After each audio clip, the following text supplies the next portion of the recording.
if you are truly not only scientifically curious, but passionate about not just getting clicks from your viewers, but bringing them up to speed on the literature, then it will behoove you to have these conversations.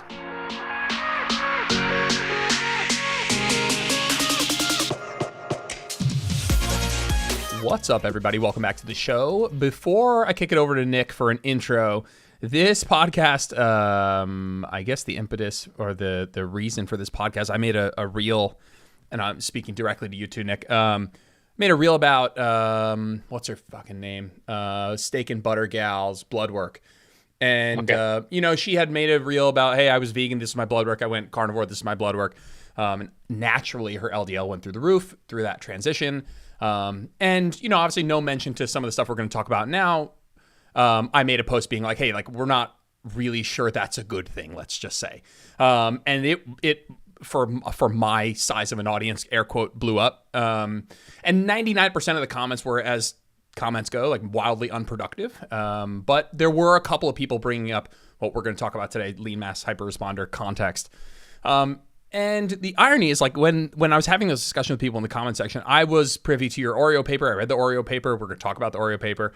But going down the rabbit hole, realized that was somewhat a tip of an iceberg, that there was quite a bit more. And the irony, like, I couldn't help but think, why haven't I come across that research? Not that it's my entire job to be reading literature, but it is something that I do as part of what I do. But I was very interested. I'm sure you listen. I just find that it is interesting that it hasn't made its way to the, let's say, non-low carb community, and I think that that's an interesting conversation in and of itself. Why some of what you guys are doing is not necessarily being discussed, I would say, like, by people like me. I don't want to do that as if I'm speaking for other people, but I find that to be quite interesting, and I'm really happy to talk about it with you today. Really excited. I spent the last week reading every single word of every single paper that you guys have been putting out, and find it incredibly intriguing stuff, and so super pumped to get into it. Why don't you give people a background as to who you are, how you became so interested in this topic, and obviously went on to research this topic. Fantastic. Thank you, Jordan.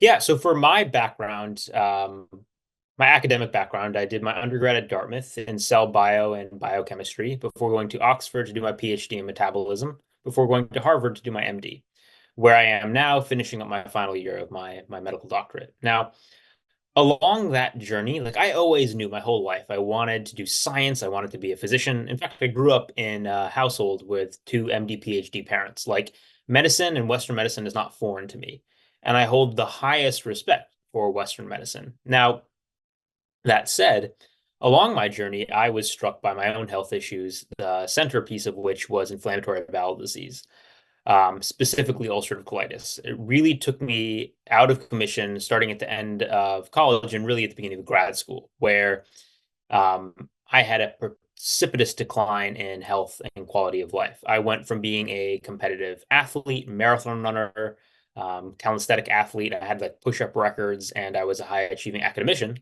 Actually, was the valedictorian of my class. To being someone who could not cope with basic, like, intellectual work because my brain was all fog. I was physically frail, like, dropped to below 100 pounds because I just couldn't keep anything in. I was having bloody diarrhea 20 times a day. I was in ICU level care, palliative care.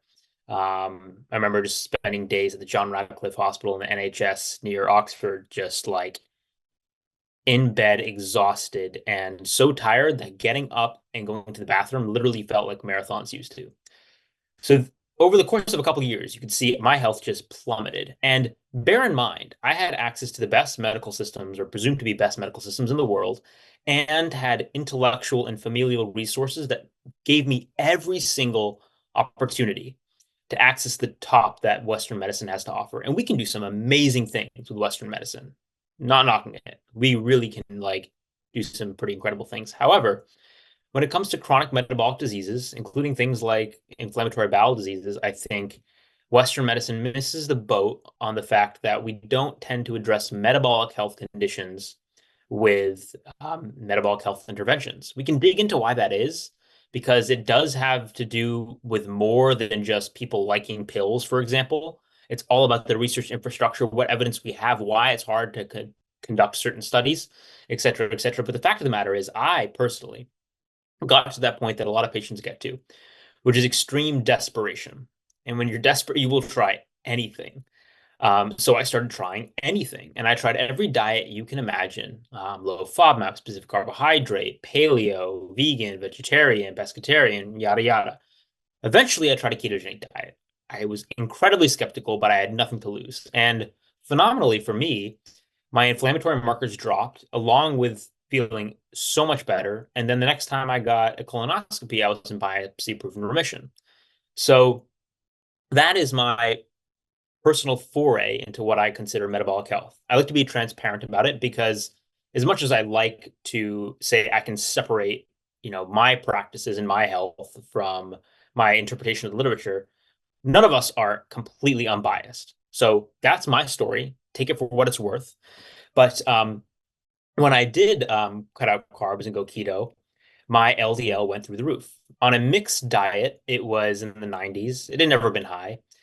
When I went keto, my first blood test thereafter, my LDL was in the mid to high 300s. And I will emphasize, I am not steak and butter gal. I am not chugging, or I wasn't chugging butter and eating lots of red meat. In fact, I wasn't eating basically any red meat or dairy because what I thought was healthy was I'm like, I can, find the overlap in the Venn diagram of presumed to be healthy and ketogenic. So I was eating salmon, avocado, lots of olive oil, lots of fiber. That was actually sufficient to put me into remission on a ketogenic diet. We can get to that in the juxtaposition of a case series we just wrote on a carnivore diet for IBD, different topic. But bottom line, my diet looked, if you looked at my plate, like the canonical healthy diet. You can Google my name and we have a cookbook me and some friends put together, and it's like Mediterranean style keto. That's how I was eating.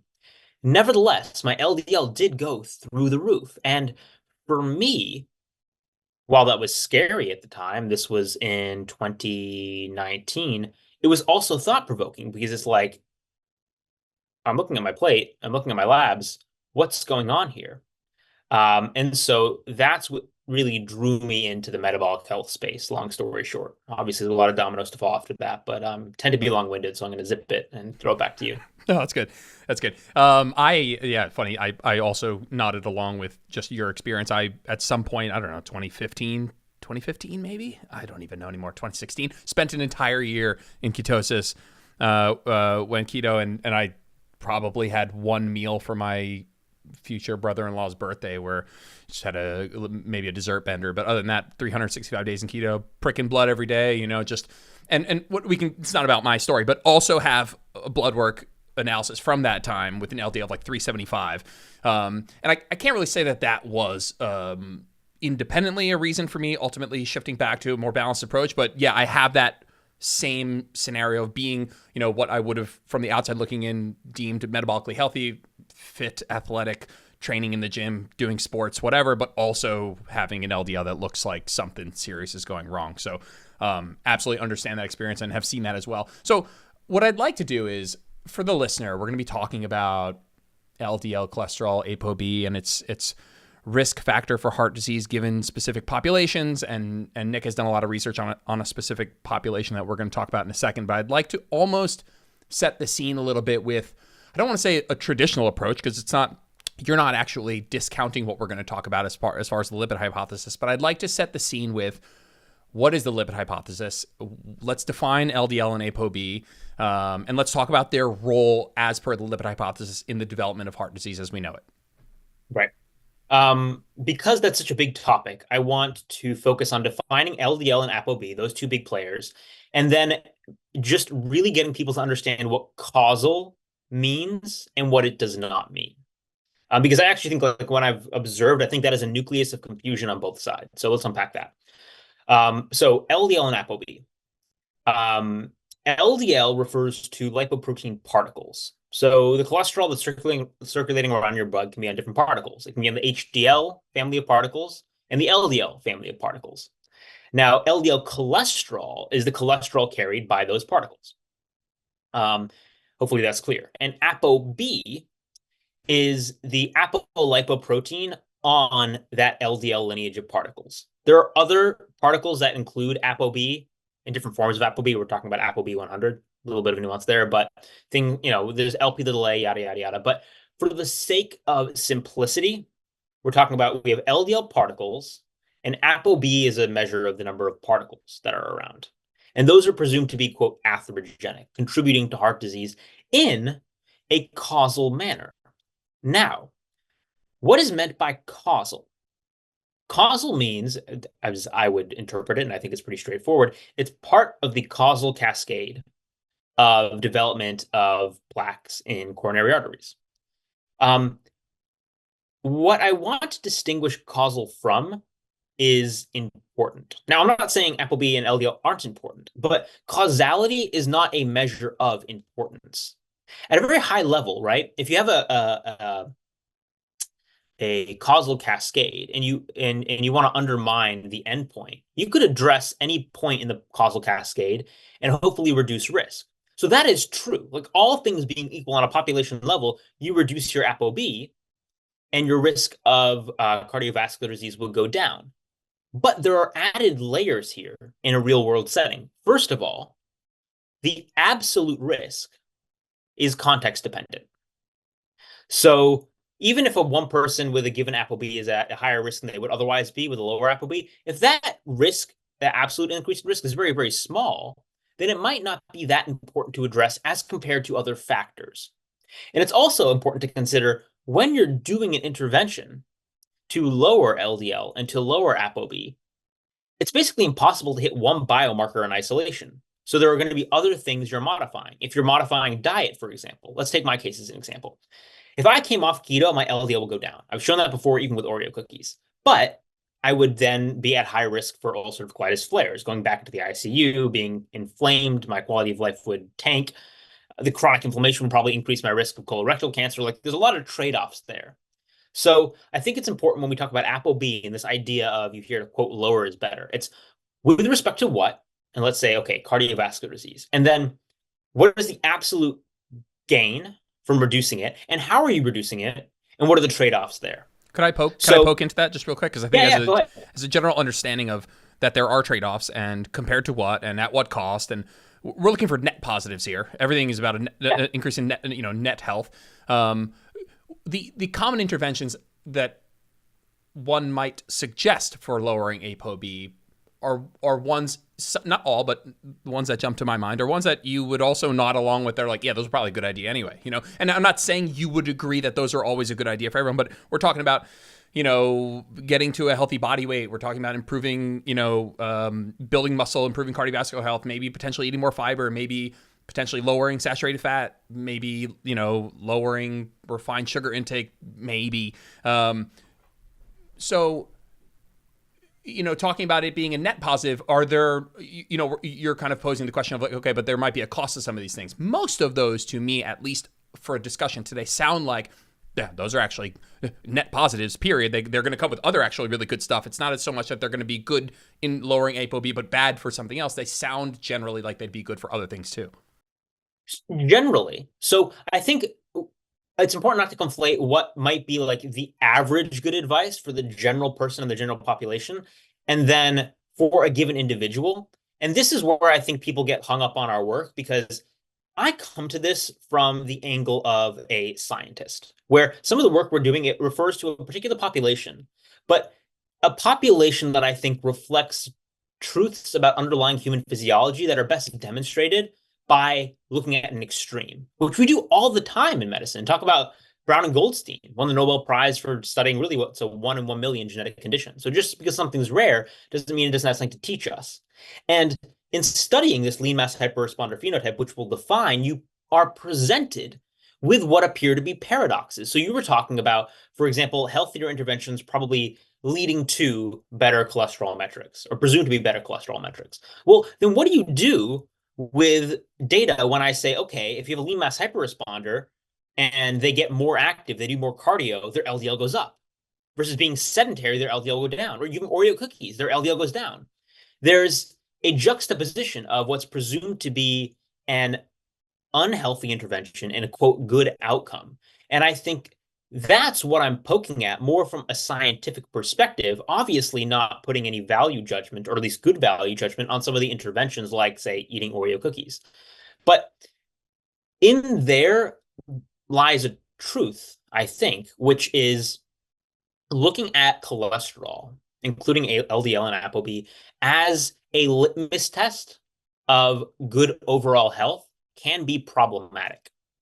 It would tend to trend on a population level on a mixed diet with better overall health. But if we can say there are circumstances where that rule breaks down, then it means that we have more metabolism and physiology that remains to be understood. And that is my goal. Like we're going to talk a lot in this podcast, and what I want people to really keep in mind is that there are two conversations happening. These are four fingers, but two conversations. One is the scientific, where I'm going to, wax eloquent about metabolism and what's going on. The other is the clinical. And I'd like to parse those things because I can get animated and ask questions that are legitimate scientific questions. And at the same time say, but given the limited data, from a clinical standpoint, it's important to take as conservative a stance as is appropriate for your setting, your individual setting, and that is a discussion for you to have with your physician. So in general, people shouldn't be getting their health information off of, or advice off of social media. And the way things are on social media, those clinical and scientific tend to get conflated, which is where I think a lot of conflict arises. But if you want more detail on that, we have an editorial in the Journal of Clinical Lipidology where we're parsing those two things and working with like cardiologists, lipidologists, saying, look, what we're studying, what we're going to talk about, they are legitimate scientific curiosities. At the same time, don't be stupid and gamble your health if you don't need to. Yeah, couldn't agree more. And I did like the editorial. I thought you guys laid that position out quite well, and I'm sure we'll get into expanding on just your overall position on it. I'd like to start with that premise of that lower is better ApoB, all else being equal, as a form of very general on a population level on a mixed diet. I almost want to ask you on a scale of like don't agree, kind of agree, strongly agree, strongly disagree, or whatever, because I think that's you guys are proposing within a specific context. It's not so simple. And I'm wondering if you would reiterate that in terms of on a general population level from in a mixed diet, that all things being equal, lower is better in terms of ApoB. If you want the soundbite from me, I was going to come with more caveats and lower is better, but like it's at a general population on a mixed diet, lower ApoB will lower your risk of cardiovascular disease. An exceptionally high ApoB and LDL in the context of a mixed diet would be, for me, cause for concern because I can't think of a single circumstance where the etiology, the underlying driving physiology in a mixed diet population, that would not reflect something negative. It either means you have metabolic dysfunction or you have a genetic condition, as far as I'm aware. Again, in that particular context, for the outcome of cardiovascular disease. Excellent. And yeah, clip it. No. I'm glad we are beginning with that because that's what makes what you guys are doing so interesting, because it points to there being differences for different populations given different contexts that can be explained by different things. Can I point out one more thing? And sure. This is people are going to need to listen really carefully here, but I think it's important to dig into.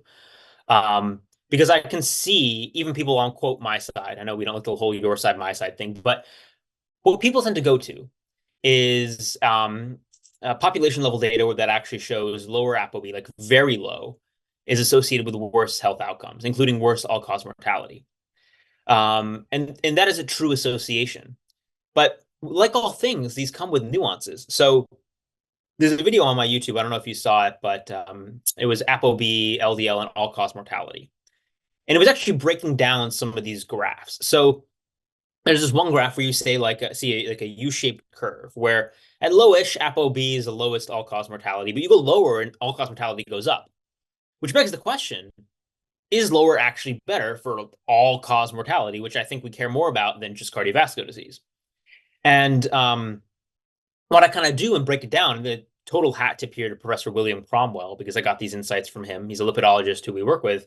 But basically, what we can say is that what predicts death here's one thing we can say. What predicts death and what predicts cardiac events can be two separate things. In cardiac events that don't kill you, like if you have a stroke and it it can not kill you and still have consequences. Same with a myocardial infarction. But in the case of all-cause mortality, there are more dominant things. So it's a matter of a signal-to-noise ratio. In this case, it was a metabolic vulnerability score, which the analogy I use in the video is it's like, all right, if you take a pebble, let's say the pebble is Applebean, you throw it at a still lake and it makes a ripple. And that ripple is the effect on all-cause mortality. You can see the ripple. But now what if you take that pebble and you throw it into a raging ocean during a storm? You don't see the ripple because it's overcome by something more powerful with respect to the outcome of all-cause mortality. And that's the case there.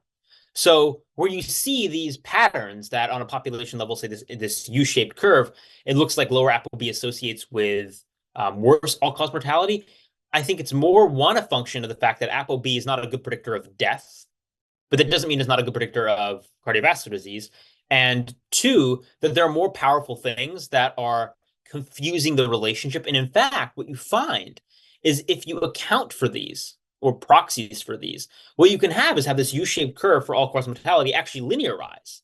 And in that circumstance, when you're doing your best to adjust for these other metrics, then maybe lower ApoB does predict lower all-cause mortality. Again, it is very complicated, and I don't want to take it out of an individual context, but just to layer on that there are nuances here and caution people about jumping to conclusions based on a very superficial reading of the literature. It's like people should hopefully know the Dunning-Kruger effect, but the idea of like, sometimes it's the people who are very uninformed on a topic that become very confident about that. And the more you learn, the more you realize how many different ways there are to interpret data and how multiple things can actually be true at the exact same time, depending on the lens you're looking at it through. I mean, I've had a minor Dunning-Kruger effect reading through the lean mass hyperresponder research, so I'm well aware that can happen. So let's move to that a little bit. If we want to jump back, okay, we can, just in reference. So I'd love for you to define what a lean mass hyperresponder phenotype is, and you can define phenotype while you're at it. And let's just start there. Yeah. Let's just say the lean mass hyperresponder group of people. Sure. Lean mass hyperresponders are defined by three criteria and only three criteria. They are all lipid criteria. It is a LDL cholesterol of 200 milligrams per deciliter or greater, an HDL cholesterol of 80 milligrams per deciliter or greater, and triglycerides of 70 milligrams per deciliter or fewer. So 200 and above LDL, 80 or above HDL, 70 or below triglycerides. That is the definition. If you have the union of all three of those markers, you're a lean mass hyperresponder by definition. And when I say by definition, I mean we have 10 papers on this topic. There are certain people, I won't name names right now, but are like, oh, there's no literature on this. Like, there are 10 papers. Just because you haven't read them doesn't mean they don't exist. That is the definition. Now, lean mass, where does that come from? It's not in the criteria. It comes from the fact that this triad of markers tends to emerge in lean people on low-carb diets. So people tend to criticize that point because like there's no criteria. I'm like, this happens all the time in medicine where it's like there is a name of something and it's appropriately specific and descriptive, while not necessarily being true to the word. Another example would be polycystic ovarian syndrome. Do you need cysts in your ovaries to have PCOS? No, you do not. We're fine with that term. Lean mass hyperresponder, it's like not everybody has a BMI below 25, but generally that population is typified by being lean, and then this triad emerges. In fact, if you do the meta-analysis of randomized controlled trials on humans who are low carb, there is an inverse association between LDL change and BMI. So the leaner you are, the higher your LDL tends to go on population level. So could I pause for one second here, just to look at those numbers real quick, just for people to reference. Yeah.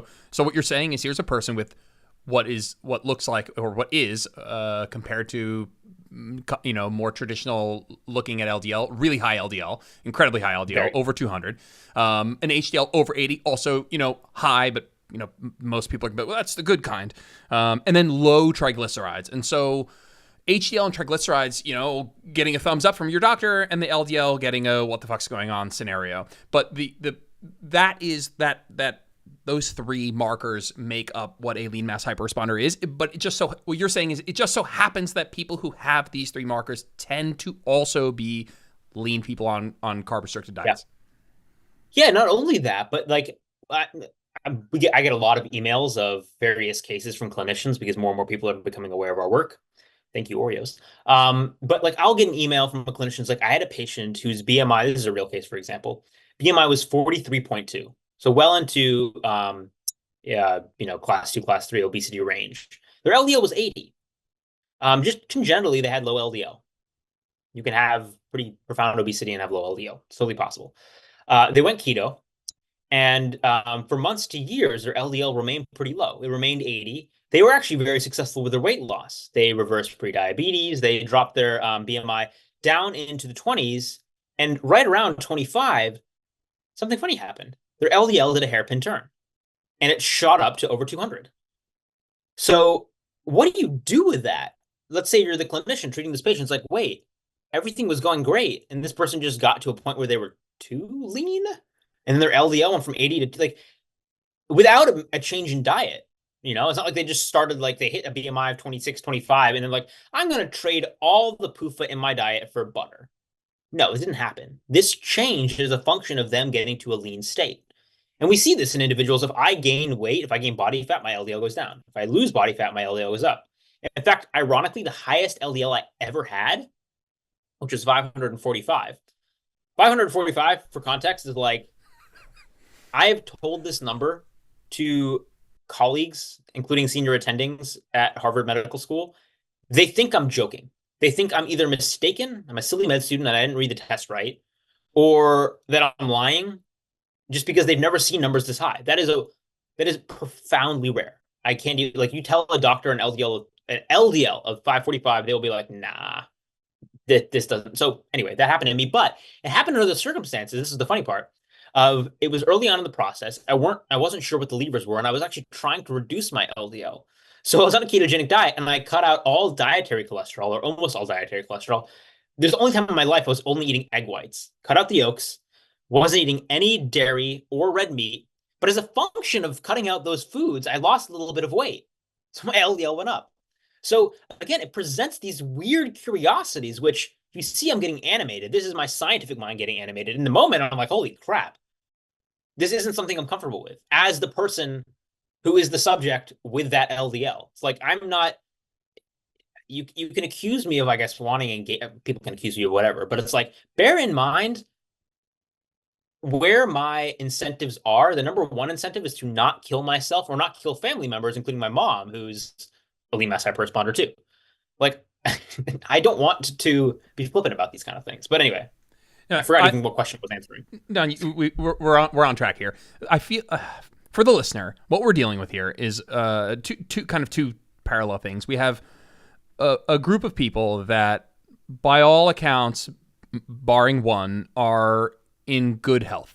HDL looks good, triglyceride looks good, presumably other health markers look good. You look at them from the outside, they're active, they're not overweight.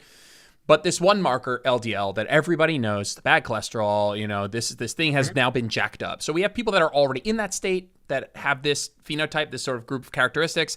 And then we have other circumstances, like you said, where people are, again, moving towards greater metabolic health across the spectrum, across a wide range of markers and ways that you would describe metabolic health. But at a certain point, LDL starts to go up, and it brings about this confusing question, or this question that I know you're fascinated with, that I am too fascinated with, or I wouldn't have you here. But are these people at less risk for the potential bad stuff that happens from high LDL? Is there something going on in this population that makes that number less bad for this population? Yeah. And I know as you're sitting here today, you might have. We're going to get into your position, but I feel like, you know what? I'm not going to put any words in your mouth. I'd love for you to just say, hey, is that kind of what we're dealing with here as a great broad question for this group of population? In a word, yes. And again, that's not heretical to say. It is completely in line with what we know. You're saying, is it possible that this population is at lower risk despite high LDL? And the fact of the matter is, that is definitely a possibility. I'm not saying it's certain, but I'm saying it's a possibility. And let's talk about data that supports that idea and the importance of raising this question. One is just the high level idea that the cause, the physiology underlying the change in a biomarker is relevant. So by analogy, and I'll give you a cardio specific, if you're 6'5" because you have tall parents, right? You're 6'5" because you have tall parents. If you're 6'5" because you have a pituitary tumor secreting growth hormone, you're also 6'5". But the outcomes of those two different physiologic circumstances are going to be different. Now, obviously, there's many reasons it's not a perfect analogy, but I wanted to use that to wade into the idea that even with respect to high LDL and by extension high ApoB, etiology and context matter. So there are data, for example, published in JAMA Cardiology showing if you look at different populations with monogenetic familial hypercholesterolemia, so high LDL because of a defect in a single gene versus defect in multiple genes versus no identifiable genetic risk, those people separate in terms of their risk profile, despite having similar LDLs. That's been documented. Um, but none of those groups actually speak to what we're seeing here, the lean mass hyperresponder, which is a totally physiologically unique circumstance where the LDL is not going up because of any apparent genetics. Saturated fat, will affect LDL in most people, but it is not a driving force here. We have a meta of human RCTs to show that leaner is the driving factor. And it does appear to be a metabolic response to carbohydrate restriction that we think is physiologically, at least acutely, adaptive and a change to meet energy demands. So you have a different physiological driver here than ever before. And this is an increase in LDL that is unprecedented. Well, I mean, in terms of its magnitude, it's not unprecedented. There are genetic conditions, but it's unprecedented in terms of the magnitude, along with the fact that there's no clear genetic driver. So, as in, like, if you have a broken LDL receptor, and it occurs in the context of otherwise good metabolic health. So this is a population that everybody should be interested in because cardiovascular disease remains a leading killer in terms of chronic disease killers. And this is the first time ever in history we've identified a population where LDL is isolated high without a genetic defect and in the context of good metabolic health. So talking about the lipid heart hypothesis, this is the strongest human case we've ever had to examine the lipid heart hypothesis, the lipid heart hypothesis. I can't talk, in this way. It's a natural experiment. And I'll just point out, we are now collecting data on risk. And what we found so far in the preliminary data sets, and we can talk about their limitations, is as compared to matched persons with lower LDL, lean mass hyperresponders do not have increase in plaque, and there's no association between LDL cholesterol or ApoB or LDL particle count, or even small dense LDL and plaque levels in lean mass hyperresponders. So it does buck a lot of expectations. Those data are preliminary, but they are the first insight we have into this population. So they should be taken with the appropriate level of inquisitiveness. Yeah, and I'd love to return back to that. That's the keto trial. I'd love to come back to that in a bit of detail in just a second. Just to reiterate, you're essentially saying, hey guys, the reason a marker goes up, and we'll just say it in that context, the reason a marker goes up is relevant to, let's say, the risk of that marker being where it is. And so and I'd love for you to explain, we'll call it, you've coined it, the lipid energy model, as to why this is happening metabolically, like what's going on to actually cause. Because I think I'm just sitting with that for a second. I think everybody should, that the reason that the marker goes up is relevant to the risk associated with that marker. And so what you're saying is, hey, like this might be an adaptive response to carbohydrate restriction and increased activity and low body fat and all that stuff, which might change how bad this may or may not be. Right. So I'll explain the lipid energy model, and then I will highlight a distinction, which I think you were hinting at, but it's an important one. So high level, the lipid energy model posits that when lean, insulin sensitive people go low carb, they're very good at mobilizing fat tissue. And they have a lot of small fat cells. Free fatty acids get released into the blood, and they skyrocket. The free fatty acids do. More so, by the way, than people who have obesity or type 2 diabetes. When you fast or go keto, the free fatty acids go up more when you're lean. Now, that said, what then happens is the free fatty acids need to get kind of re-trafficked around the body through a systemic system that depends on these cholesterol particles. So the free fatty acids will get taken up by the liver. This is our model. Just want to highlight certain elements of it are still hypotheses. to actually demonstrate all elements of it. I'll need a few more tens of millions, but that aside, the free fatty acids get taken up by the liver and repackaged onto these triglycerides, the storage form of fat, where you have a glycerol backbone and then three fatty acids attached to it, kind of looks like an M. Everybody knows you can't mix oil and water. You can't mix something that's fatty in water. So there needs to be a way to traffic these fats, triglycerides around the body.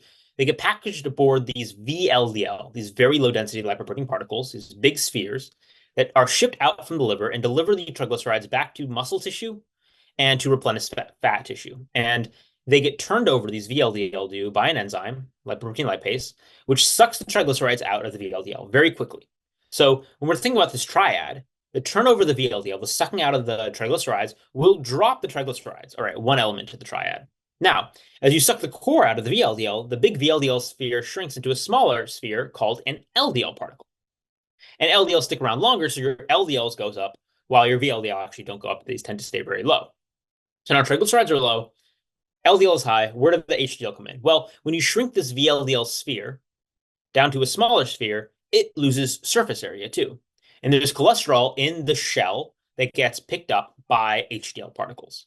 And so you end up with this triad of the high LDL, the high HDL, and the low triglycerides, which is a manifestation and a metabolic fingerprint, a metabolic signature of what's going on physiologically underneath the lipid energy model.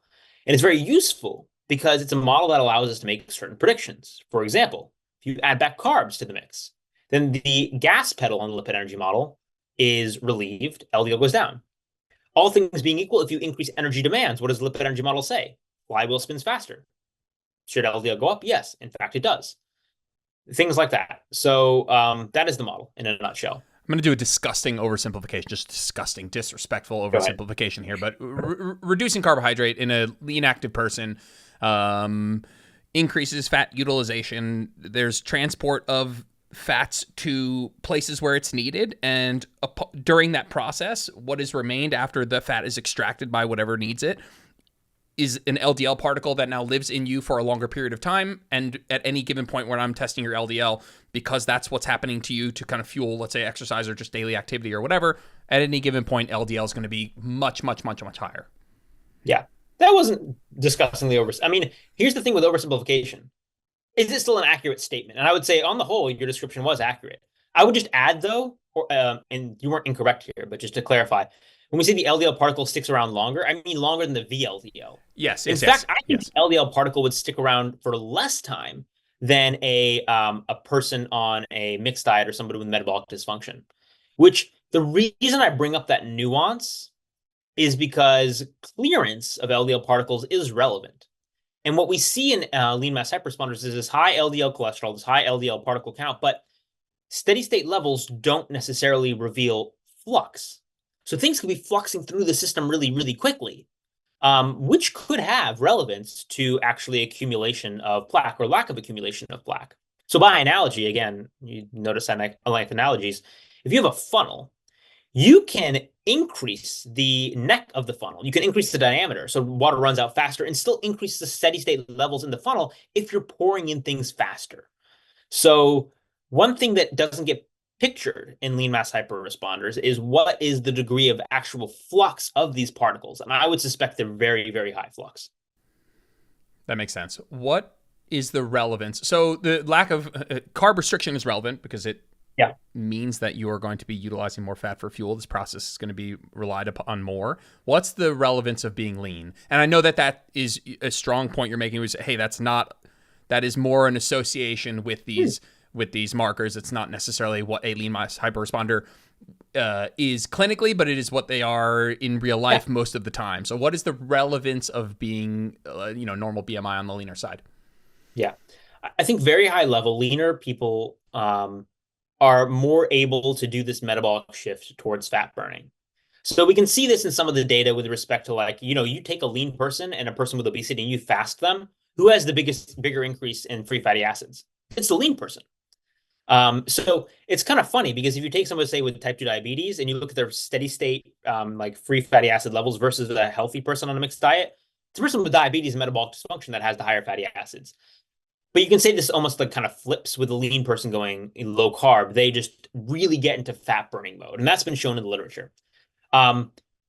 Now, why it's so profound in lean people and why there almost does appear to be, I mean, your mileage may vary with respect to BMI, but like a threshold effect. Like we've done AI, machine learning, like decision trees, and weirdly, like BMI 26, 25 does appear to be like kind of a turning point for when this might emerge on a population level. What is mediating that exactly is like we can observe these relationships and document them when we have. What mechanistically is exactly going on, I'm not sure. It could have to do with signaling from fatty acids. So, for example, this isn't lean mass hyperresponder related, but there was just a paper out in Nature showing that like fatty acids, they were actually using linoleic acid in this study, but can directly bind like as a ligand to a protein called AMPK. The nerds might know what that is, but like can actually modify enzyme activity, not just as a fuel substrate and changing fuel, but like it itself is a signaling molecule, which can then downstream change. It showed in this paper AMPK signals through this MNK EIF4E axis to change the expression of fat burning and ketone producing genes. So, what I'd say, high level, is that we see this clinically. Leaner people, higher jumps in LDL. Mechanisms, we have biological plausibility. I can't tell you precisely what hormones and signaling molecules are dictating the phenotype. What what's the main? I'm going to ask you to play both sides, but I guess what are the main critiques of this as a hypothesis that you've heard? And I'm sure you've done that because in order to answer you want to answer those questions because we want to find out how true it is. So what are the main critiques? And also what do you said you need extra tens of millions. What would be what you'd have to do to confirm how this is happening, or the lipid energy model? So, I mean, a main critique of the lipid energy model is it's a hypothesis. What do you do? I know that. We know that. It's just where Interesting. the Not to cut you off. It's just interesting. Like whoever's fighting that battle. That's not a battle I'm as interested in fighting. That's a battle I want you to fight for me. I'm very interested in the outcome stuff, but like I just find that interesting. That's no. Listen, that is a critique. The critique is it hasn't been proven yet. But you're working backwards from an observation of what's happening, trying to reason why it's happening. But I just find that interesting that if the critique is, that it's still a hypothesis. Well, okay, fine. But go ahead. There's mental gymnastics around it because it's like, okay, fair enough. It's a hypothesis. I was looking into like a tracer study with one lipidologist. It's like, yeah, for 30 people, maybe $2 million. Like, oh shit. I am a young PhD and a fourth year medical student. I do not have $2 million to do this. So put yourself in my shoes for a moment. What would you do from a scientific perspective? What you would do is try to break your model in order to demonstrate its robustness in whatever ways you can. It's kind of what I've been doing. The whole point of like say an Oreo versus statin study. We can talk about that, but I predict, so this isn't like retrospective. Like I said, I think I hypothesized based on our model that I could produce this bizarre finding where I drop my LDL by adding Oreo cookies to my diet. So I'm going to announce that I'm going to do this. Then I'm going to go to Harvard's Institutional Review Board and get an IRB exemption, get my PCP on board and a lipidologist on board, and then execute. And then I'm right. Like you have to accept that there's something here I might understand that you might want to be curious about, even if the model isn't fully proven, given the limitations of the literature. It's just how science progresses. Beyond just saying this is a hypothesis that's yet to be proven fully, fair enough, I think there's confusions about what claims are being made around the lipid energy model. And this is the clarification that I wanted to offer, which is that what we have here is a mechanistic model of why we think LDL goes up in this particular context. It makes predictions, testable predictions. In that way, I think it's a good model. It's actually been right about a lot of predictions. But I think confusion arises when people think we, or people do who aren't us, say because of the lipid energy model, or let's put it this way. People incorrectly think that the lipid energy model butts heads with the lipid heart hypothesis. The lipid heart hypothesis is a hypothesis, it's called a hypothesis for a reason, about how plaque develops. Lipid energy model is a hypothesis about why LDL is high in lean mass hyperresponders. Those things can very well coexist. And while I think it's totally fair to say if we have a distinct physiological driver, the lipid energy model, it's inappropriate to assume the same risk. That's not saying that even if this is natural and acutely adaptive, there isn't risk associated with the outcomes. And those are all compatible statements that I think some people have a hard time seeing as compatible. Do you know what I mean? Maybe you can rephrase it in a way your listeners might understand a little bit better. Well, I think that Because there's hang a on. yeah, I think there's a misunderstanding that you're explaining it away, almost like explaining the risk away. And I don't think you're explaining the risk away. I think you're explaining why the LDL is going up. And I think there's a separate question of like, what is the risk of this person with this phenotype? Right, And they're just two separate questions. right. But it's a Yeah. question. That's the thing, is like we are asking questions. We are not making claims. I am saying, what is the risk of a lean mass hyperresponder? I'm not saying they're at low risk. And those two things are very, very different. But some people hear the question and are offended that we'd even ask the question. And No, to I get that, it. I take issue.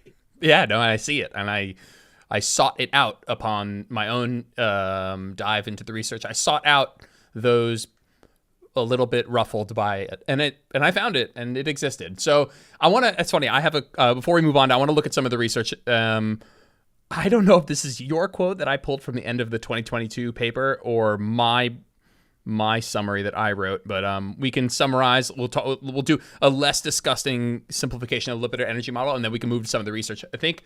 All right, this might be your quote. I don't know. The lipid energy model suggests that when you eat fewer carbs and have lower body fat, your body uses more fat for energy, which comes from certain fats in the blood, like VLDL from the liver. As the liver makes more VLDL, the body breaks it down faster, leading to higher LDL and HDL, but lower triglycerides. I think that was you, but yeah, I think it's a It'll good do. summary. It'll do. Um, let's at risk of going mega long, which I don't mind because I feel like if there was ever a topic to be thorough on and not be misunderstood, it would be this topic, because I feel like Yeah. that's been a story for you guys, is being misunderstood, on a lot of things. You can decide how quickly to breeze through some of these, but I'd love to start with the introductory paper, and maybe there's more before this, but from 2021, just evidence for a lean mass hyperphenotype. Mhm. Yeah, so that was a paper that we did with colleagues at Harvard. And it was basically just documenting this phenotype and documenting this inverse association between LDL and BMI, people on low carb diets. Now, the data we had access to, again, uh, it's being opportunistic as a researcher. This was using survey data, so it was limited in like what it was, which we laid the groundwork for then doing a meta-analysis of RCTs, which confirmed the findings.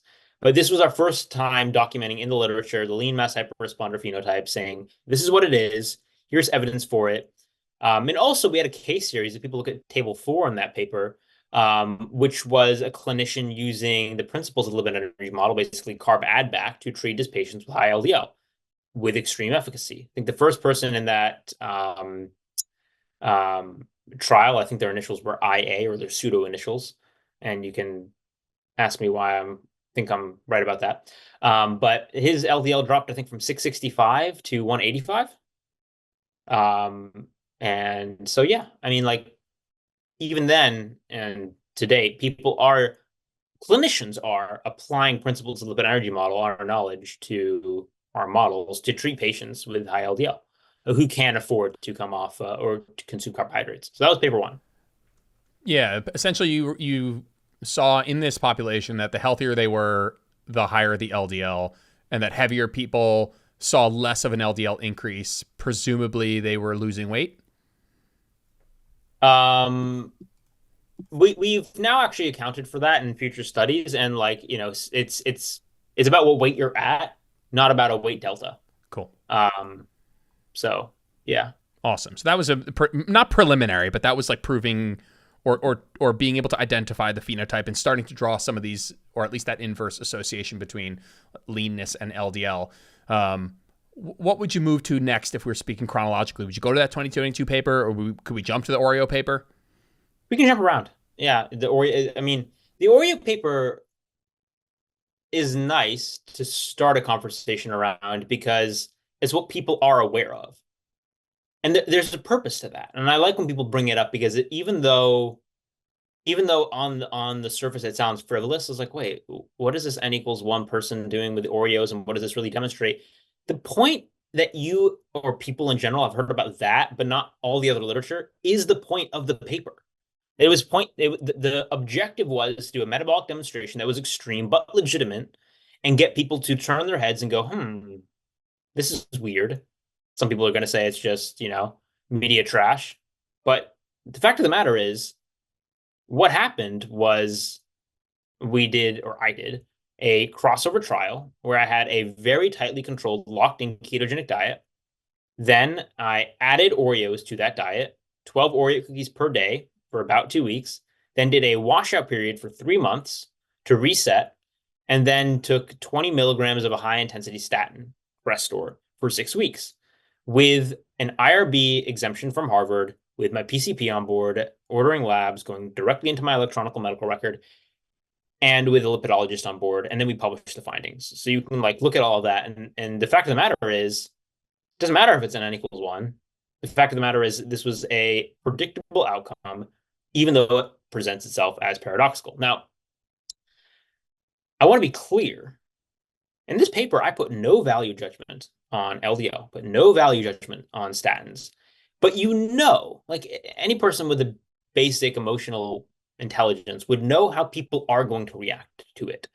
They are going to come with their own emotional baggage. And what I really did was just present an uncomfortable tension between, here's an unhealthy intervention. I think we pretty much all can agree eating Oreo cookies on top of your standard, whatever your personal diet is not going to be a healthy thing.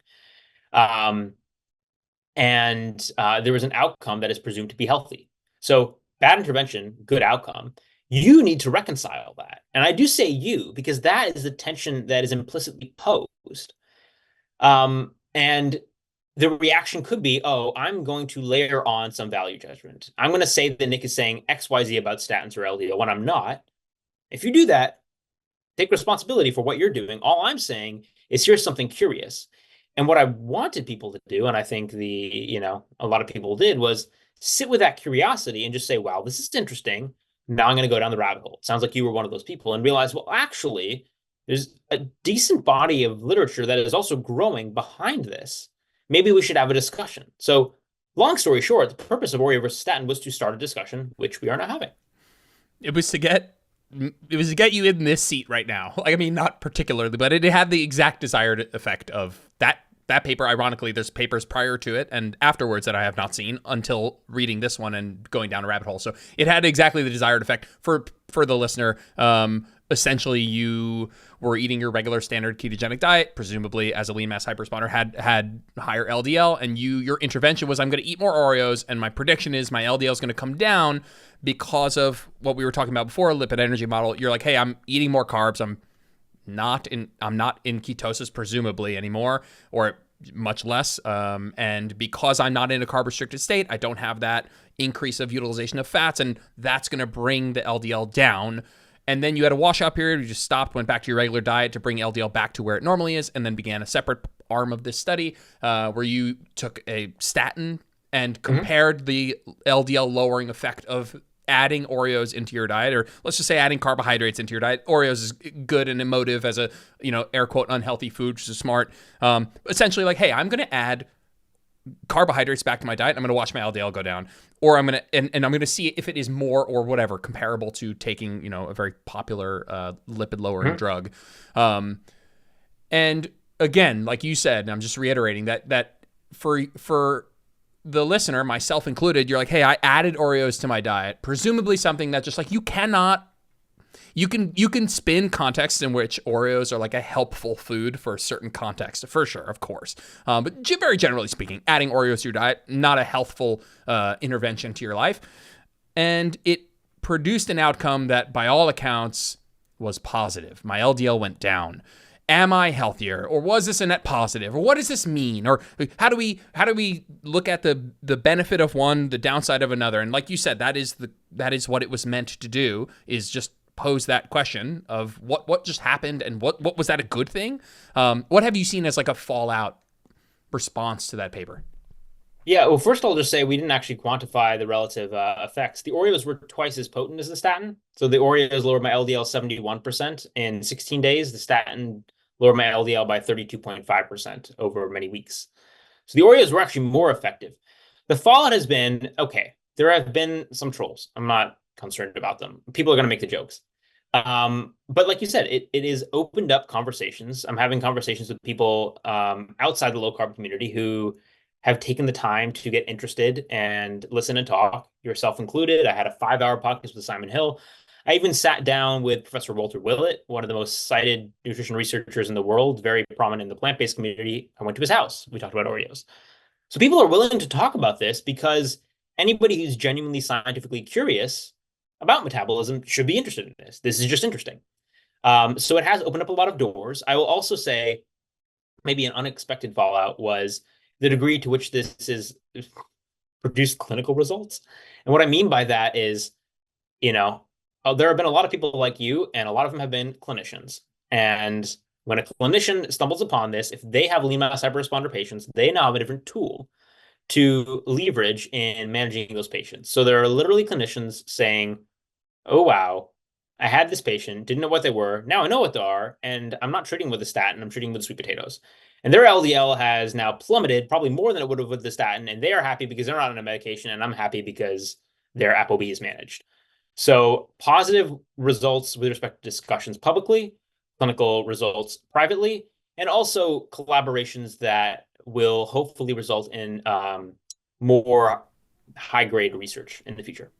I'm not doing this, but I'm going to do it for you. That clinician who's treating their lean mass hyperresponder with sweet potatoes, we're not necessarily sure what the outcome of doing so is. So I'm doing that for you because I think that's a caveat that underpins everything we're talking about here, which is I have a lean mass hyperresponder who's otherwise metabolically healthy, happens to have mega high LDL, but their other lipid profile looks really good. If I give them more carbohydrates and we see the LDL come down as a single independent change, is that what's happening? I don't want to even is that am I reducing the risk of heart disease? If so, by how much compared to other interventions that they could do or no interventions? So I just wanted to put that in there because I'm sure that that's on your mind as well. Yeah, I mean, it's an open question. It's one of those things where it's like, that's the art of medicine. You have to make a decision with individual, in an individual context with the information available to you. And sometimes the information is incomplete. Yep. The question remains. You have a lean mass hyperresponder, by all accounts metabolically healthy, except for this single marker. You hear words floating around that have come out of my mouth that LDL, ApoB are independent risk factors, and that terminology would imply I don't care about anything else. Blood sugar, I don't care about CRP, I don't care about LDL, I don't care about triglycerides. It's an independent risk factor. So it's not, it's not complicated how you find out about this. You have an intervention, you have a 30-year study, it's a 30-year randomized control trial, and you find out how many people die doing this, and we can't do that, though. You can't do that study. It's just like ethically it wouldn't make sense. So what you have is the keto trial, which is, you can speak to it, but we have basically looking at 5-year plaque progression. My question reading that as somebody just, and I'd love for you to break down just like what that study was, is 5 years enough? And that was a question I just felt unequipped to answer. Is like, what would somebody have expected to happen over 5 years? Is that powerful enough to make a judgment on? So the keto trial is a 1-year prospective trial. And the 5 years comes in that once we did all the baseline scans for that trial, we were able to match people who were the lean mass hyperresponder group to a matched control. And the people on the keto diet had been on keto for 4.7 years. Gotcha. Say round up to 5. Gotcha. And so we don't actually have a prospective tracking of those people for 5 years, but they were age matched, and LDL prior to the keto diet was actually within 1 milligram per deciliter of the matched control group. So it's a presumed exposure increase that comes with caveats. Nevertheless, that's where the 5 years comes from. The trial will include a 1-year perspective, which is actually, given the resolution of CT angiography now, also with AI guided readings, which we'll be implementing, you can get very fine-tuned quantification. And yes, you can see plaque progression. Even 1-year trials are now becoming more standard. So yeah. Speaking to that, I mean, is that what you're looking for too? You can go to the PIs and stuff. Cool. So. Is that from a human outcome perspective? Is that something that you're like, yeah, that's ultimately, I know scientific perspective we care about from mechanistic all the way to outcome, But is that ultimately what you think will have to happen before it's adopted by the greater community? Outcome metrics, you mean? Yeah. Uh, Not necessarily, no. I mean, like, if you're quantifying plaque progression and you see a certain rate of progression or you see no progression, I mean, like, you don't just have an MI with perfectly fine arteries. So I don't think we need a 10-year study looking at major adverse cardiovascular events and lean mass hyperresponders at scale versus another population to intuit what would happen. Like, I understand there can be a discrepancy between plaque progression and MACE, major adverse cardiovascular events, but I don't think it's necessary to wait to have large scale MACE data before these literature could impact clinical management. Interesting. Interesting. I'm going to poke around at that a bit. Let's talk about the meta, and then let's move, and then we can. Anything else? Let's talk about the meta analysis. I think that's one where like I was like, oh, I wonder if there's more research on this. I'm like, oh, there's a meta 41 RCTs. I was like, okay, there's maybe a little bit more here than I had expected. Let's talk about that a little bit. So this was led by my colleague and friend, Professor Adrian Sotomota, down in Mexico. And basically, we did what you said. We did a meta-analysis of 41 human randomized controlled trials looking at low-carb diets to see what are the drivers of high LDL in people who go low carb. And spoiler alert, it was being lean. In fact, if you break up the meta-analyses by category, based on BMI, WHO BMI category, the only group with an increase in LDL is the normal weight BMI. Overweight, type 1 class in class 1 obesity, no increase. In class 2 obesity, you actually see a decrease. And if you look across them, you see an inverse relationship between BMI and LDL change. So very consistent with lipid energy model.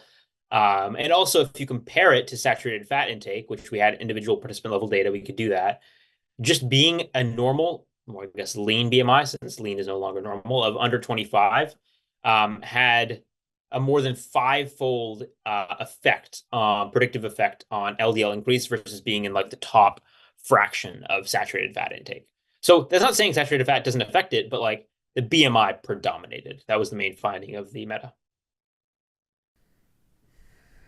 And people love to ignore, by the way. The two most ignored papers we have are the Be Conservative and our JCL editorial and the meta-analysis of RCTs. Those are what detractors love to ignore. You might even know who I'm referring to. Yeah, no, definitely. The RCT was, like we talked about prior, it was accounting for changes in body weight. Yes, there is inclusion for that. And our lead author, Adrian, the code's totally available. So we've even had people in like direct messages say like, yo, show me the data. Like, give me here's the code. It's there. Yeah. Link in the paper. You can go, if you use R and look at the code yourself, play with it, play with the data, totally open access. Is the level of leanness likely just a correlate for insulin sensitivity, or is it a correlate for metabolic flexibility here, which is also has a kind of insulin sensitivity as a proxy for, perhaps? I would say the BMI is a proxy for body fat. Obviously, like people are like, oh, that's another criticism. I mean, you get this all the time. If you use BMI, it's like, why aren't you looking at body fat? I'm like, well, not all these studies that we're looking at have DEXs at every point. So it's just like what we have available to us. We have done one study with body fat, and it was predictive. But it probably has to do with signaling from the fat cells, having small fat cells. I don't think it's just a measure of insulin sensitivity. It's energy availability and the nature of the fat cells in that human context. Gotcha. Because fat cells are endocrine organs. Gotcha. Fat is endocrine. Before we move on to giving you the floor to maybe present a take, something similar to the JC editorial, any other piece of any of these studies you find particularly like we'd want to speak to? I mean, we hit the lipid energy model. We hit on the scientific versus the clinical, ORA versus statin, the meta. It's a good starting point for one pod. Cool. Let's talk about your current stance and outlook. The only question I care about is how at risk is this population? Because I'm ultimately going to be working with a person at some point who has this, clinical triad, these 3 markers, and is going to want to know if they're at risk or not. And of course, I'm not asking you for a fucking percentage or some sort of very specific risk reduction, if there is any, but just curious where you're at currently as far as communicating the answer to that question. Yeah. What I would say is our information is incomplete. There is a large body of literature, which we've already, alluded to previously, suggesting that ApoB and LDL particles have a causal role in cardiovascular disease. So all else being equal, reducing levels will reduce risk. For cardiovascular diseases specifically, I can't speak to the absolute improvements. It might be 0. It might be 0.001 using arbitrary units here. What I would say is in the data we do have, it doesn't look like a high-risk population yet, which sounds heretical to say, but setting aside the fact that, or accounting for the fact that the preponderance of evidence is not on this population, which is a unique population, the data we do have does not suggest that they're in increased risk. We will have more data outcoming. We have more data that I've seen that are factoring into my response that I can't speak to yet, but will be in upcoming papers. And, what I'd say is it's up to the individual clinician and clinician-patient pair to factor in what new data we have with what caveats, grains of salt they want into how that's going to affect that person's clinical management, accounting for potential side effects and downsides of any given intervention, being that changing diet or pharmacotherapy. I can't do a risk analysis and a pro-con benefit analysis for any individual because I don't know what other factors they're contending with. Long story short, reducing ApoB in this population, I would still presume would reduce cardiovascular risk. I don't know how much. It could be a tiny absolute gain. Is it actually worth it in an individual case? That is not a question I can answer for any individual. Yeah, essentially I'm asking is that scenario prior where it's like, oh, this clinician has a lean mass hyperresponder client or patient and gives them sweet potato and their ApoB LDL goes down. Like the question I'd pose you annoyingly, of course, not something we can answer so simply is that person healthier? Is that person less likely to die, by cardiovascular disease, all-cause mortality? By how much? We don't know, but that's the question that people are going to ask is like, okay, well, that person who doesn't add Oreos, they add sweet potato and fruit and, whole grains. And if they can. Right. You mean if they if can? I was in that position, can't. I would. I right. Can't because I have a therapeutic need. Totally. My follow-up question is, so if we can't speak to that, to any single specific individual because we don't know other things that they might be going through that, again, downsides to a specific intervention, or not even downsides, just other things that could happen. Let's talk directly to a general population of lean mass hyperresponders who hear this, and I'm sure your fans, we've talked about air quotes, like maybe a bit bullish on there's no risk, I'm not at any risk, it doesn't matter, I'm fine.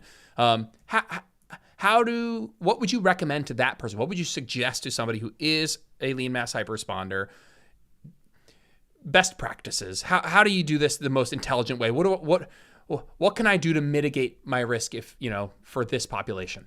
I'm actually going to divert because I feel like I've already rendered my opinion on what I would do and what one could do to potentially adjust risk. What I would say, because you're asking me to talk to my quote fans, is that if you've listened to the podcast up until this point, or you just follow me in general, actually read the papers, actually see how I and my colleagues speak about this topic, if you notice a discrepancy between how you're talking about it, I mean, sure, you're entitled to your own opinion. That's totally fine. But bear in mind the extremists who present positions that aren't actually defensible. You're not helping, you're creating an obstacle, because then I have to contend with the stigma that is generated around studying this phenotype, which makes it harder to build partnerships, harder to get resources to do research. So this is definitely a circumstance where softer, more reasonable voices will get the research that you want done more quickly, more efficiently, with more rigor, and with more money behind it. I agree, and I said this to you off air that I've appreciated both in your social media content, YouTube content, but also maybe even more importantly in the scientific literature at large on this topic. The conservative, I say conservative, I just mean truly scientific word choices, which is not overly speculative, not jumping to conclusions, taking it one step at a time. And I know that that's almost condescending to say to somebody who's very qualified, but I see a wide array of maybe speculative language within the scientific research sometimes, and sometimes it can just gloss right over you and you're reading it and you're nodding along. But I really did appreciate that even somebody who, maybe I don't know, maybe behind closed doors feels strongly, has speculation, but in the research, it whatever, you don't need my vote of confidence, but it seems like you guys are going about it the right way and trying to really help people with this, not necessarily just be like, yeah, there's no risk, everyone's good, LDL doesn't matter anymore. And so I really appreciate that, and I thought it came through in all of the studies and in the editorial as well. Thank you. So other questions I need to ask. Hold on, let me browse. What, again, maybe you know this specifically, or maybe we don't know it specifically. What percentage, again, rough percentage or actual percentage of people who are on a carb-restricted diet and lean are lean mass hyperresponders? A study that we're currently designing at the moment to test that. I don't know prospectively what the penetrance of the phenotype is, as in if I were to select, because this is actually something we call the gym hypothesis. I think my friend Adrian coined it, but it's been something me, Dave, and Adrian have been talking about for a while, where like if we went to a gym and just visually looked around and like, we think we could turn you and you and you and you and you into a lean mass hyperresponder. And we collected these people and we could control them, even though they've never been low carb before. We could control their diet and lifestyles. I would be, I am making this number up entirely, completely speculating. I'm going to guess it's not 100%, but I would say upwards of 70%. I do think this is a metabolic phenomenon. It could have permissive genetics, as in some people have certain genetics that don't permit the phenotype to emerge, but I don't know the exact percent. We have to do that study. To do right, probably in the order of 1.2 mil. Because what we want to do is look at what predicts conversion and what occurs with conversion in a comprehensive multi-omic manner, ideally in a feeding trial setting over a long enough period of time. It's not an easy thing to do. Yep. But how much do you think activity plays a role, if at all? I think it's important. I think having a certain, like, I don't know many lean mass hyperresponders who are close to sedentary. A lot of them do have like elevated energy needs. And so, yeah, it seems relevant. And also increasing energy output will, in a lean mass hyperresponder, tend to increase LDL. And of course, if you take the extremes of like ultra marathon runners, there are at least cross-sectional studies showing that like an ultra marathon runner on a low carb diet will have a much higher LDL than an ultra marathon runner on a higher carb diet, even if that low carb diet isn't conventionally keto. It's close to like 80, 100 grams of carbs. But again, their energy demands are just so high. They're also burning through those carbs that they can still manifest lean mass hyperresponder physiology. Gotcha. When we look at attempting to play both sides here, what are some of the best critique / important questions being asked / pushback you're getting? And I wrote 4 that maybe somebody could say. And I'd love for you to add and subtract to the list. One would be, we don't have long enough research or enough research. It's such a tiny percent of the overall population, but I think that, again, this is a fallacious argument because you're not trying to extrapolate it to the greater population at large. So yeah, it's, you guys are making a big stink over a tiny percent of the population, but I don't think you're extrapolating to the greater population at large, unless I have that wrong. No, so on the first point, we need more long-term research. Great. Do you want us to just sit on the research and hide it behind closed doors while more research is coming out? Like, no, like we have the research we have. You say, oh, but I want a 10-year study. I'm like, all right, wait 9 years and we'll have it for you. Right. Sorry, that's how like time works. And then the whole small population thing, it's like, I don't even know the term you use, a big stink out of a small population. It's like, what we're doing here is asking scientific questions about a very interesting phenotype. And all the time in medicine, we're looking at like weird outliers, and we learn things from those weird outliers, be they humans with familial hypercholesterolemia, homozygous FH, be those Gila monsters and lizards with weird venom that you study in the 90s. It turns out that's the, For predecessor to the yeah, GLP-1 class of drugs. It's sure. about being a curious intellectual, pursuing interesting observations, and then getting answers that can inform innovation and help broad populations. So I'm not trying to change the clinical management of the population with respect to LDL. I'm trying to answer and ask with my colleagues interesting questions about this really cool thing we're observing. And if we're right, and this speaks to general underlying human physiology, the information that is revealed could be helpful to the entire public. Yep. The other two would be, oh, all these people would be healthier if they ate carbs to bring down ApoB. They'd be, that you are healthier in your Oreo scenario. No, I will tell you that's a fallacy right now because there are people that if they reintroduce carbs, you're going to have IBD flares or more seizures. That is not healthier. That is no quality of life. So I can refute that off the bat pretty easily. Sure. The counter to that would be, okay, I'm not talking about those people. I'm talking about other people who are doing keto voluntarily as a, Yeah. I like it better. I feel better. I can be more consistent with this sort of approach, etc. Yeah. I would say it's very possible that that would reduce their cardiovascular disease risk. We don't know by how much. We don't know the absolute risk reduction. And I mean, all I have to say on that, other than that, is like live and let live, I guess. I try to speak as carefully as possible and not give wrong impressions. But at the end of the day, I do believe in individual choice. And so if a person has chosen not to take a medication or intervene to lower their ApoB, and that is their choice, they need to live with the consequences. I need to live with the consequences, quite frankly. I've made a calculated decision based on all the factors in my life, and I'm not on pharmacotherapy right now. If something negative happens, I have no one to blame but myself. So, I'm walking the walk. I'm not just talking the talk. Sure.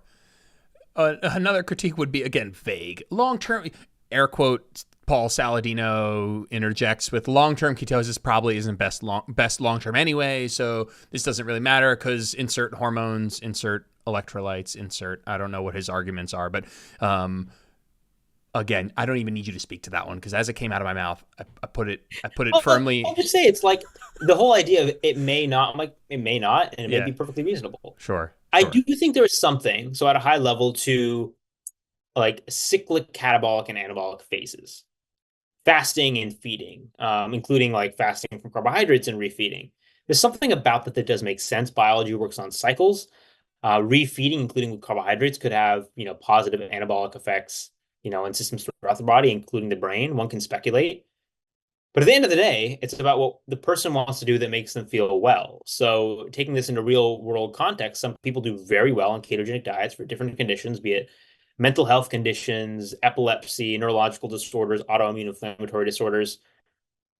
We can speculate about under, optimal conditions, would periodic carb refeeds be beneficial? Maybe. But for those people or people dealing with conditions where a ketogenic diet is therapeutic, then I say do what keeps you healthy as an individual. So I think it's fair speculation. I just don't think it's all that relevant when it comes down to it. How carb restricted does one need to be? Is being in ketosis as per a specific level of blood ketones relevant? I would say you do need like if I were to create numbers, it's going to be somewhat arbitrary numbers. I mean, I Sure, would say like sure. below More 50 generally, grams per day right? or something. But again, it depends on your activity level, how big you are, um, stuff like that. And in terms of absolute levels of ketones, the thing is, if you're long-term keto adapted and also eating more saturated fatty acids, those things are going to conspire to give you lower relative ketone levels. So you could be a lean mass hyperresponder with ketones of zero point 0.2 or zero point 0.3 millimoles. The ketone level is not a perfect proxy for how much you're actually burning fat. Sure. I had never been, dude. I went zero carb and couldn't get ketones above like point 0.2, point 0.3. Like just could not. It just didn't happen. So Yeah, that's a fair. everybody's different. Yeah, that's a And you fair got point. to learn your body. Like there are ways I can get my ketones up to 6, Sure. but if I do carnivore, my ketones don't bump above like zero point 0.3 or zero point 0.4, even after a 24-hour fast. I'm pure carnivore. So yeah, answer that question. Yeah. Um, I want to marinate on the on a couple of other questions before I pose them to you, but we'll get you out of here on the on a topic around what just what's next. Like what's you're clearly continuing to, like we said, research this and develop new ways of just filling in gaps and answering questions that both you have and others. So what are you guys working on right now? I don't think I can actually speak to exactly what we're working on. I don't think I'm allowed to, but we are working on both mechanistic and clinical risk studies. And what I can say is the resources we have to do these studies are increasing with time, which is what we expected. So this is a space to watch. I think we're kind of at a catalytic moment. I will say, I'm allowed to say that the data on the prospective portion of the keto CTA study is collected and complete. And so people can expect to see that manuscript hopefully in the coming months for more data there. Beyond that, I mean, where I am personally is I spent the last, well, actually, what, like 11-ish years of my life in higher ed, and I'm kind of coming to the end of that whole undergrad through MD PhD saga, figuring out what I want to do with my life. And part of that is definitely going to include more public relations. So people are going to see a lot more of me, especially after I graduate. So I graduate Harvard in May. And I'll be done with that MD PhD, and I'll continue to be more vocal. But it's something I really appreciate the opportunity to speak with broad audiences, and I think it is a fun skill to practice and hone. So to those listening, I appreciate people listening to this point in time because a lot of times people don't take the time to actually hear people out. But whereas I think a lot of quote influencers, now I'm losing my voice, influencers in the space kind of have differentiated and have their shtick, have their way of being. I like to think that I am acutely aware of where I am in this stage of development, and with an intention to be a public presence for the next half century or so, having just started, I'm 28 now, like I really do take feedback when posed thoughtfully seriously, and like when people present it, because it helps me evolve my position, how I articulate things, and and I take people's feedback as my own data. And so, there's the metabolic scientist in me, and there's also like me performing these social experiments, right? Oreo versus statin, 720 eggs, where it's like, Yeah. what's going to resonate with people, and how can I hook them in to actually think and learn and be curious, and that's what I'm really passionate about. Well, beyond lean mass hyperresponders, I have a lot of other interests too, but like it's about sharing that passion and curiosity for science and metabolism and just getting people like thrilled about it because I think that intellectual engagement and mindset around metabolic health is an incredibly potent tool for improving your own metabolic health, whatever your journey may be. Yeah, at some point in some piece of content, you spoke about maintaining the awe around science, and I'm waiting for other people I consider scientists to pick up on the awe in this scenario, which is kind of odd. And so I think that there's, you can only talk about calorie deficit so much, like before, like why isn't this something that is super fascinating and has, I don't know, caught people's interest?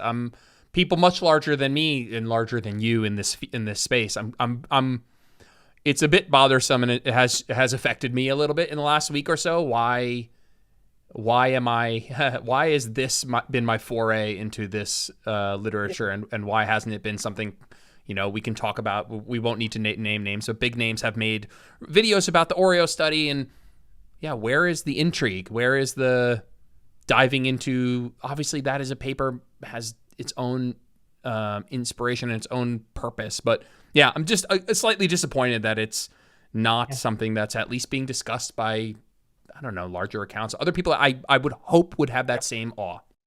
So just now I'm going to put you in the hot seat. Name your top five. If you wanted me to, if you said to five people listening right now who might listen to you or might be responding to a reel on Insta, You should have a conversation with Nick around these phenomena. I'm curious as to who your list of five would be. Yeah, Lane would be up there for sure. And I know that that's somebody that you guys have spoken to in the hopes of bringing to the table. Hmm.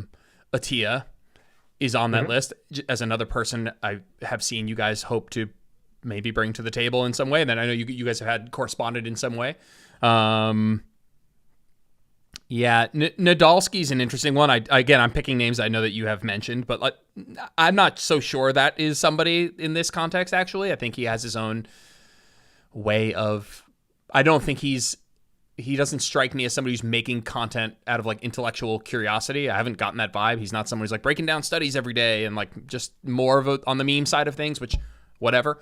Um, but I'd love to see. I mean, listen, this is what I was telling my wife before. I was like, I'm the wrong person. I'm the wrong person to have. You know, Simon Hill is one of the people, maybe one deviation back from interacting with the science. But I'm the wrong person. I was like, I'd love what we need is more of podcasts with you and Simon Hill, where there's somebody who's even more than Simon. I think Simon's got a huge audience and incredibly knowledgeable, but would love to see you sit down with Lane or Peter Attia and people who are going to ask questions and in a way that's going to actually bring this to the greater population at large. Yeah, thanks. Yeah. Obviously, the offer is open for both those individuals. I won't comment beyond that right now, but yeah, those would be fun discussions, Yeah. and I actually think they'd be very fruitful discussions. Yeah. Not ones that require any victory lapping or contention.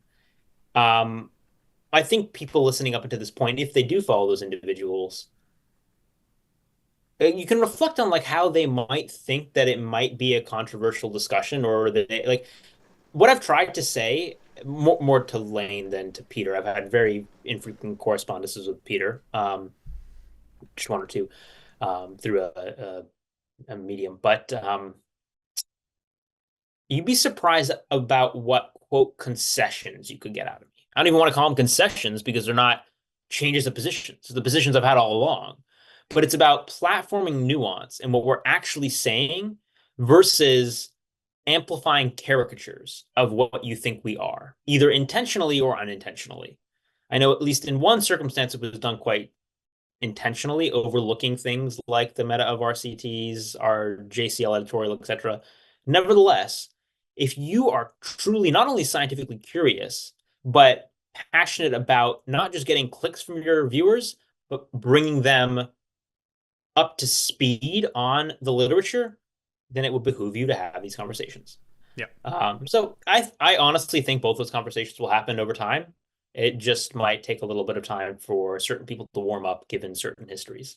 Yeah. So I don't. I'll wrap up with. I'm not so sure anything that you have said that I have read or listened on a YouTube or anything has been particularly contentious. I think you're just going along with what the research is showing and posing questions that are completely and utterly legitimate.